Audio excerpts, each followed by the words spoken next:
स्पष्ट। हमने क्या कहा कि हम लोग महागठबंधन नहीं है, कहीं का ईंट कहीं करोड़ा, महागठबंधन ने कुनबा जोड़ा। जो शगुफा छोड़ रहा है विपक्ष, वो धरातल में मिलने जा रहा है। कहाँ गए मुकेश सहनी? डिप्टी सीएम घोषित कर दिए थे, आज चुनाव तक नहीं लड़ रहे हैं। बिना चुनाव लड़े वो डिप्टी सीएम बनेंगे क्या?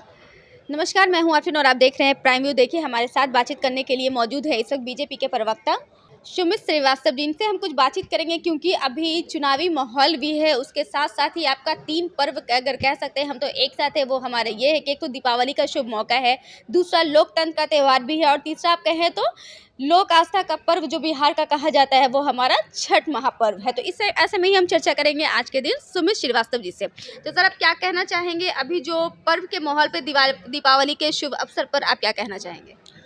समस्त बिहार वासियों को, देशवासियों को, आपके व्यूअर्स को दीपावली की बहुत बहुत शुभकामनाएं। यह पर्व हर्ष का पर्व है, उल्लास का पर्व है, विजय का पर्व है। आपको माँ लक्ष्मी की कृपा बनी रहे, मैं यही कहूँगा दीपावली के अवसर पर। आपने अभी जब विजय का पर्व कहा, थोड़ा बहुत जोश से कहा, कहीं ये चुनावी माहौल को लेकर तो नहीं था ना कि विजय? बिल्कुल नहीं। मर्यादा पुरुषोत्तम राम हाँ। 14 वर्षों के वनवास के बाद रावण की पराजय को निहित करके और वापस अयोध्या पर आए थे। राम राज्य की स्थापना हुई थी, इसलिए ये विजय का पर्व है। अच्छा, मुझे लगा कि कहीं ऐसा मतलब आपका अभी जो इलेक्शन को लेकर के जो तैयारियां चल रही है 2025 चुनावी जो अभी है, उसको लेकर के मन में हो कि विजय होना है, विजय का महापर्व है, इसको लेकर के आप बोल रहे हो? नहीं नहीं नहीं, बिल्कुल नहीं। विजयादशमी के उपरांत जब प्रभु राम लंका पर विजय प्राप्त कर कर ही आए थे, पूरी अयोध्या दीपों से नहा दी गई थी, राम राज्य की स्थापना हुई थी और विजय उत्सव मना था, तो विजय का पर्व है। माता लक्ष्मी की कृपा बने। बिल्कुल, सभी को शुभकामना है, आपके दर्शकों को, बिहार वासियों को, कि माँ लक्ष्मी की कृपा सदैव उन पर बनी रहे। चलिए, ऐसे में ही हम चर्चा करेंगे आपसे कि अभी जो इलेक्शन का भी वक्त है और लगातार आपके सपोर्ट में, आपके प्रचारक के रूप में आपके अमित शाह भी लगातार अभी आ रहे हैं। 2-3 दिन वो पटना में रहे भी हैं और उन्होंने प्रचार भी किया है आपका खूब जोर शोर से। इस बारे में आप क्या कहेंगे? मतलब ऐसा क्यों हो रहा है कि आपके केंद्र सरकार को, केंद्र के नेतृत्व जो सरकार है, उनको आपके प्रचार में आना पड़ रहा है? क्या कहीं डर का माहौल कुछ बना हुआ है? देखिए, थोड़ा आपको करेक्ट कर दिया जाए। भारतीय जनता पार्टी राष्ट्रीय पार्टी है और देश में कहीं भी चुनाव हो, शीर्ष नेतृत्व प्रचार के लिए आता है और यहाँ एनडीए के 5 दल एक साथ चुनाव लड़ रहे हैं, तो हमारे शीर्ष नेतृत्व के मार्गदर्शन में चुनाव लड़ा जा रहा है, तो वो ऑब्वियस है कि प्रचार में आएंगे। और जब वो प्रचार में आ रहे हैं तो एनडीए के सभी घटकों को लेकर चल रहे हैं, सभी के यहाँ प्रचार में जा रहे हैं, तो इसमें कोई हैरानी वाली बात तो है नहीं। पूर्व में भी ऐसा होता रहा है। डर लग रहा है इस बार के इलेक्शन में? कहीं कोई कंफ्यूजन, कहीं कोई डर नहीं है। बिहार की जनता एनडीए के साथ थी, एनडीए के साथ है और एनडीए के साथ रहेगी। जनता का जनादेश एनडीए के साथ होने जा रहा है और आप देखेंगे 14 तारीख को पुनः एक बार एनडीए का मुख्यमंत्री बिहार में बनने जा रहा है। नीतीश जी के नेतृत्व में हम चुनाव लड़ने और जीतने जा रहे हैं। मुख्यमंत्री किसको बनाएंगे? भाई, ये तो स्पष्ट कर रखा है, जिसके नेतृत्व में चुनाव लड़ रहे हैं वही नेता है। लेकिन चिराग पासवान और अमित शाह दोनों का ये बयान आया है कि दोनों ने ये कहा है कि नेतृत्व जो है वो बिहार में, मुख्यमंत्री का नेतृत्व जो है वो नीतीश कुमार के नेतृत्व में लड़ा जा रहा है चुनाव। बिल्कुल लड़ा जा रहा है। लेकिन ये एनडीए गठबंधन आपका चुनाव के बाद ये डिसाइड करेगी कि सरकार किसको बनाया जाए। नहीं, ऐसे तो नहीं बुलाया उन्होंने। उन्होंने कहा एनडीए डिसाइड करेगी जीत के बाद। उन्होंने कहा कि नीतीश जी के नेतृत्व में चुनाव लड़ा जा रहा है और विधायक दल के नेता विधायक चुनते हैं और विधायक दल के नेता अपने मुख्यमंत्री भी चुनेंगे।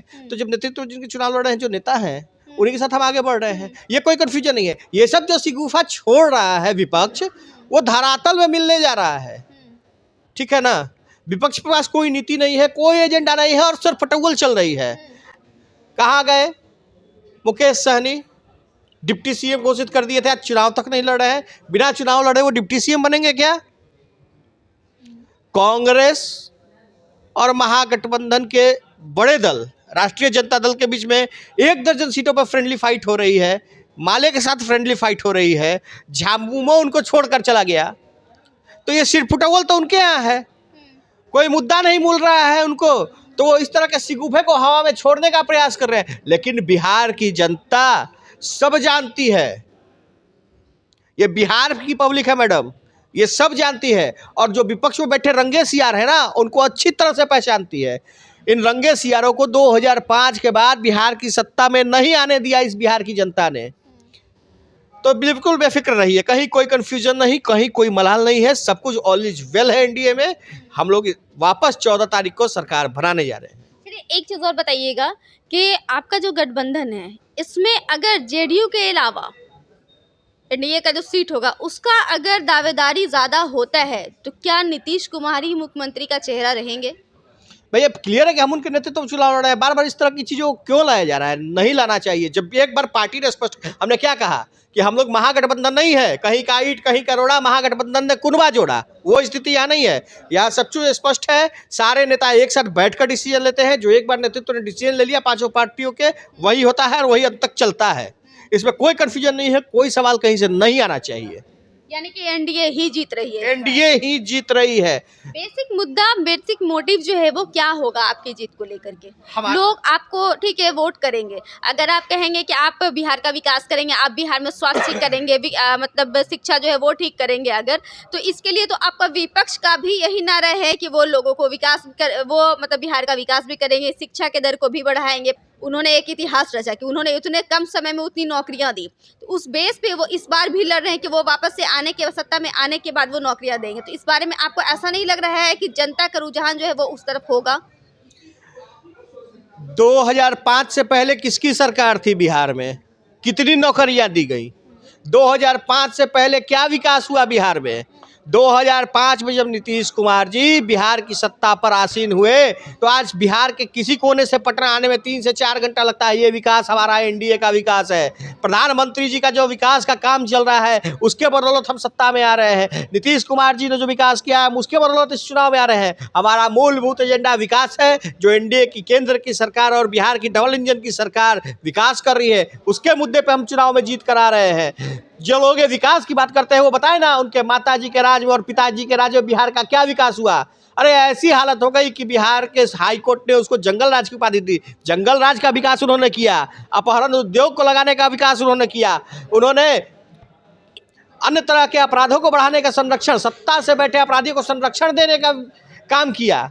वो इन चीज़ों में माहिर हैं, वो इन चीज़ों का विकास कर सकते हैं। लेकिन जो बिहार की मूलभूत जरूरतें थी, शिक्षा में, स्वास्थ्य में, सड़कों की, बिजली की, ये सब नीतीश कुमार जी का सरकार जब बिहार में बना 5 के बाद तो हुआ, और 2014 से जब प्रधानमंत्री जी की सरकार आई तो बिहार ने दुगनी रफ्तार से काम करने का काम किया। तभी तो हम लोग कह रहे हैं कि रफ्तार पकड़ चुका है बिहार फिर से एनडीए सरकार। चलिए बहुत बहुत धन्यवाद। आप तो आपने सुना कि सुमित श्रीवास्तव जी ने क्या कुछ कहा और ऐसे में आपकी क्या प्रतिक्रिया आप हमें कमेंट बॉक्स में ज़रूर बताइएगा। और ऐसे तमाम खबरों को लेकर के अगर आपके मन में भी किसी तरह का कोई सवाल हो तो वो भी आप हमें कमेंट बॉक्स में ज़रूर लिखिएगा, ताकि हम कोशिश करें कि आपके सवालों को जवाब दे सकें। आप देखते रहें प्राइम व्यू। बहुत बहुत शुक्रिया।